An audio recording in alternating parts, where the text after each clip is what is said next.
Chicago's back at it again. On Friday, October 11th, around 3 p.m., nothing says good afternoon, quite like 150 people treating a freight train like it's their personal shopping spree. I mean, who needs Amazon Prime when you can just crack open a few containers on the west side and walk away with insignia Fire TVs? The incident took place in the Austin neighborhood near Lawler Avenue and Kinsey Street, where these looters swarmed the train in broad daylight. Chicago's West Side is the new hotspot for organized crime.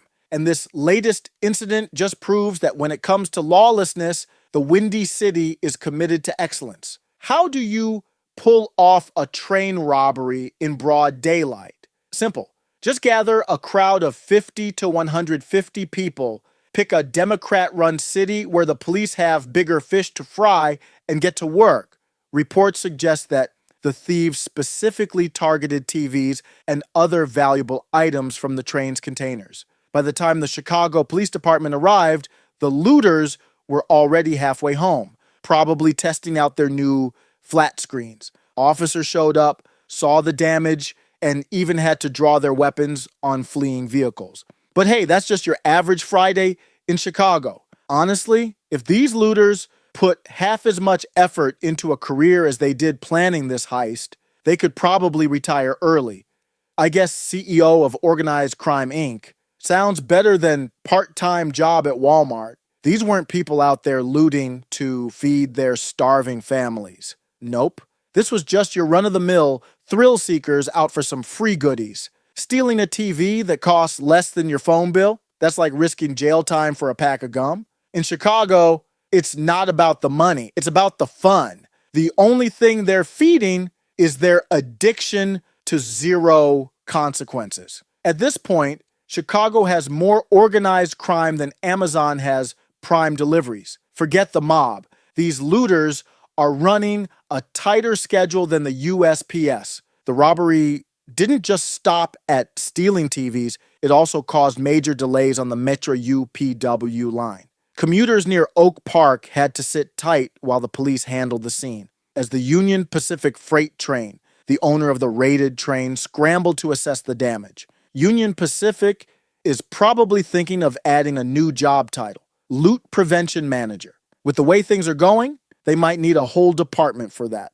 Meanwhile, the Chicago Police Department and Union Pacific are still investigating the robbery and working to clean up the site.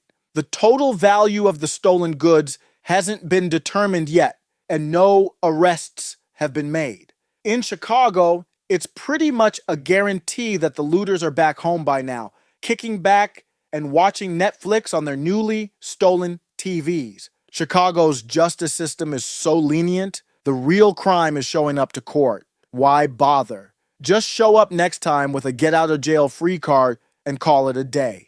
What's really mind-blowing here is the planning. Don't get it twisted. This wasn't some spur-of-the-moment flash mob. These looters had insider knowledge. They knew exactly when the train would stop, what to steal, and brought enough people to overwhelm the scene so nobody would dare step in. I wouldn't be surprised if these looters had a PowerPoint presentation before the robbery. All right, guys, here's the plan. Group A cracks the containers. Group B grabs the goods. Group C updates Instagram. At this point, Chicago should probably just start offering looting 101 as an elective in high school. Clearly, there's a market for it. Extra credit if you can crack a freight container before the bell rings. This isn't just some one-off incident. Chicago's crime rate is skyrocketing, especially on the west side and south side.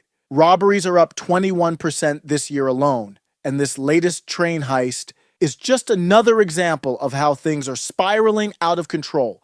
You've got organized groups pulling off massive hits like this, and the people in charge, they're either shrugging or looking the other way. You know it's getting bad when Chicago politicians start calling crime unfortunate, like it's a rain delay at a baseball game. Oops. Sorry about that whole organized robbery thing. Just another rough day in paradise. At this point, people in Chicago aren't even shocked anymore. Oh, a train robbery? Cool. Is that before or after the carjackings today? If you think this is just a Chicago problem, think again. If policies like these keep spreading, Every major city in America could be looking like this soon, especially under a Kamala presidency. If this is Chicago now, just imagine Kamala 2024. We might as well put crime sprees on the national calendar. Looting Tuesdays has a nice ring to it. The level of planning that went into this robbery makes it hard not to be impressed by the level of effort people put into avoiding effort. I'm guessing the next big Chicago robbery will have a sign-up sheet and a raffle. First prize? A brand new TV that you don't even have to steal yourself. At this rate, Chicago's tourism ads might as well say, "Come for the deep dish, stay for the train robberies." It's a new kind of entertainment. Chicago keeps innovating in all the wrong ways. Forget tech startups. The real disruptors in this city are the guys figuring out how to loot a moving train in broad daylight. So where do we go from here? Is Chicago just the start, or can we still turn this train around before the whole country goes off the rails? Drop your thoughts in the comments, and if this breakdown hit home, don't forget to smash that like button and hit subscribe. We've got a lot more to unpack, and you won't want to miss it. Middle MAGA.